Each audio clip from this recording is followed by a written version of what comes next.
Last year, when I was in Ireland along the Shannon River, I watched a small group of geese fly along the river, honking as they went along. It was quite an interesting thing to watch them fly. And if you ever watched geese fly, they fly in this V formation, and it's really a thing of beauty to see. And if you listen closely, you can hear the beat of their wings whistling through the air, all in unison. It's a quiet sound, but it gives you an indication of the secret of their strength. I looked it up, and geese can fly up to 1,500 miles in one day, and some of them fly over 70 miles per hour. The secret to their strength for so long and so fast is that V formation. The lead goose will flap their wings, and it cuts a swath through the air resistance and creates a lift for the birds behind it. And they in turn flap their wings, creating a lift for those coming behind them. And so it goes through the formation. Those who go before give a lift to those who follow. The tired ones fans out at the far edges of the V and take a breather, and the rested ones surge toward the point on the V to pull the flock along. Each one takes turn. And if a goose grows too weary or too sick and has to drop out of the formation, it's never abandoned. A stronger member follows that goose to the resting place and waits until it is ready to fly again. Sticking together, taking turns at giving one another a lift, watching over and taking care and leaving no one behind is something the Lord is teaching in today's gospel lesson. In a sense, Jesus' message is something that God's creation has been telling us for millions of years.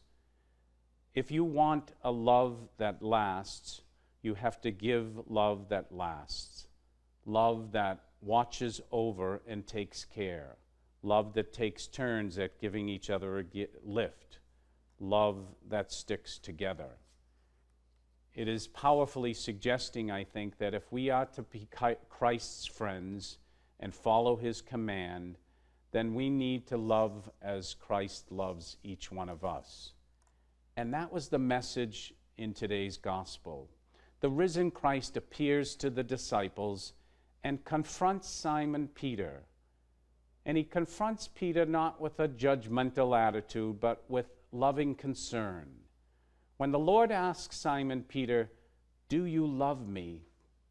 3 times he asks him. He echoes the threefold denial spoken by Peter during that first Holy Week. Peter denied knowing Jesus. 3 times Peter responds today to Jesus' question, "Lord, you know that I love you." What the Lord does for Peter, he does for us. What the Lord does for us, we must do for others. Jesus allows, in this exchange with Peter, for Peter to be imperfect.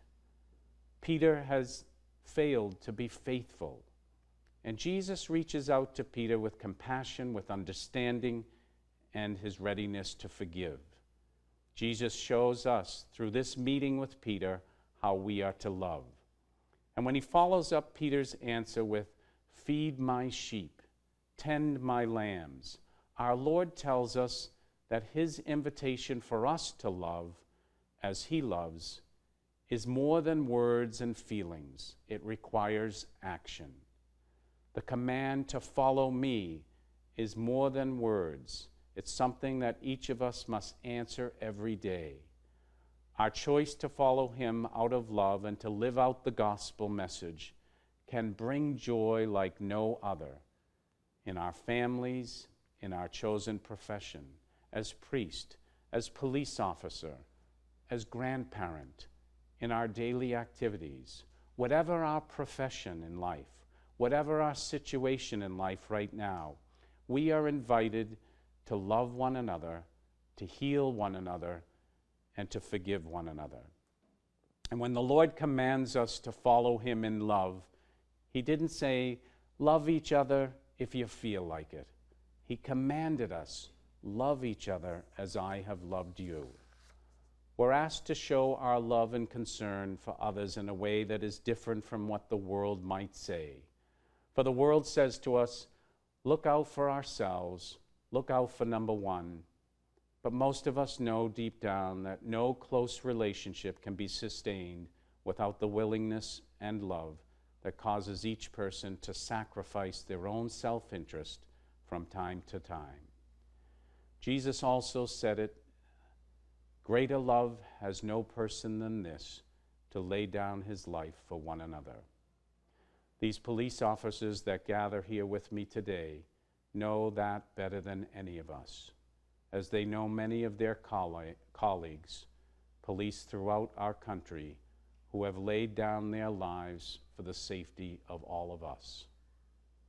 So like the flock of geese who show us the beauty of God's created love, we should always remember that to love as Christ loved, we need to be a lift to someone else. We need to watch out for a friend. We need to take care of someone that needs it and not leave anyone behind. Let's think of a new way this day that we can be that loving Christian friend to another. Let us ask for the grace and the love of God to come to us, to pass through us on its way to someone else.